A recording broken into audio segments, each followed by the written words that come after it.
అమరావతి రాజధాని ప్రాంత రైతులకు కూటమి ప్రభుత్వం శుభవార్త చెప్పిందని తెలుగుదేశం పార్టీ వెల్లడించింది. రెండో విడత భూ సమీకరణలో భూములు ఇచ్చిన 7 గ్రామాల రైతులకు 1.50 లక్షల రూపాయల వరకు రుణమాఫీ చేసేందుకు రాష్ట్ర మంత్రివర్గం ఆమోదం తెలిపినట్లు పేర్కొంది. ఈ మేరకు శనివారం ఎక్స్ వేదికగా టీడీపీ వివరాలను వెల్లడించింది. రుణమాఫీతో పాటుగా రైతులకు చెల్లించే వార్షిక కౌలు, యాన్యుటీ పెంపునకు కూడా మంత్రివర్గం గ్రీన్ సిగ్నల్ ఇచ్చినట్లు తెలిపింది.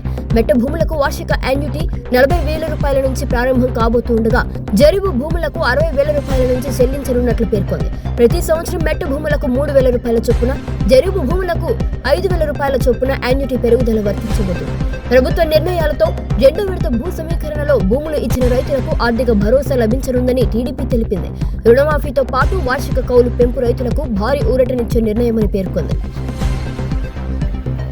ఏపీసీఆర్టీ అథారిటీ తీర్మానం నెంబర్ 674/2026 ద్వారా ఆమోదించిన విధంగా 12 జూన్ 2024 లేదా ఆ తర్వాత డీడ్ ఆఫ్ కాంట్రాక్ట్ అమలు చేసిన క్యాపిటల్ సిటీ ఎల్పీఎస్ భూ యజమానులకు 10 సంవత్సరాల కాలానికి చెల్లించే యాన్యుటీని మెట్ట భూములకు ఎకరానికి 30,000 నుంచి 40,000, జరీబు భూమికి ఎకరానికి 50,000 నుంచి 60,000 పెంచడం జరిగింది. ఇదేంటంటే కొంతమంది మోటివేషన్ ద్వారా కానివ్వండి, లేకపోతే చెడగొట్టాలని కానివ్వండి, ఒప్పుకున్నా కూడా భూమిని హ్యాండ్ ఓవర్ చేయాలి. కొన్ని రాజకీయ పక్షాలు చేసిన వాళ్ళని రెచ్చగొట్టడం కానివ్వండి, ఏదైనా కారణాలతో వాళ్ళు ఇప్పుడు ముందుకు వస్తా ఉన్నారు. వాళ్ళు ఏంటంటే కొద్ది ఎక్కువగా ఈ యాన్యుటీ ఏదైతే కోరారో అది ఇవ్వటం జరిగింది. మరి గతంలో ఇచ్చిన రైతులు కూడా ఇప్పటి వరకు వాడు పొందుతూనే ఉన్నారు. కాబట్టి ఇద్దరిని కంపేర్ చేసినప్పుడు వాళ్ళకి ఏమి అన్యాయం జరగట్లేదు. ఎందుకంటే వాళ్ళకి 7.5-8 లక్షల రూపాయలు, సుమారు 7.5-8 లక్షల రూపాయలు ఈ 15 సంవత్సరాల కాలంలో వాళ్ళకి ఇస్తున్నాం ఎకరానికి. సో వీళ్ళకి కేవలం 5 లక్షలు మాత్రమే ఇస్తాం. అంటే వాళ్ళకి 15 సంవత్సరాలు ఇచ్చాం,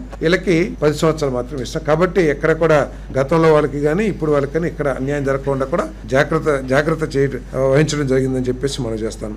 అందరు కాదు, ఈ 12 జూన్ 24 తర్వాత కొంతమంది ఇచ్చారు. ఒక 1,000-2,000 ఎకరాలు 3,000 ఎకరాలు ఇది ఇచ్చారు. వాళ్ళకి మాత్రమే ఇది పెంచింది. అంటే వీళ్ళు కూడా అప్పుడు ఇచ్చారు, కానీ మధ్యలో అడ్డం తిరిగి ఇవ్వకపోవటం మూలంగా అది అట్లా ఉండిపోయింది. వాళ్ళకి గత 15 సంవత్సరాల కాల పరిమితికి ఇచ్చాం, ఇది 10 సంవత్సరాలకి.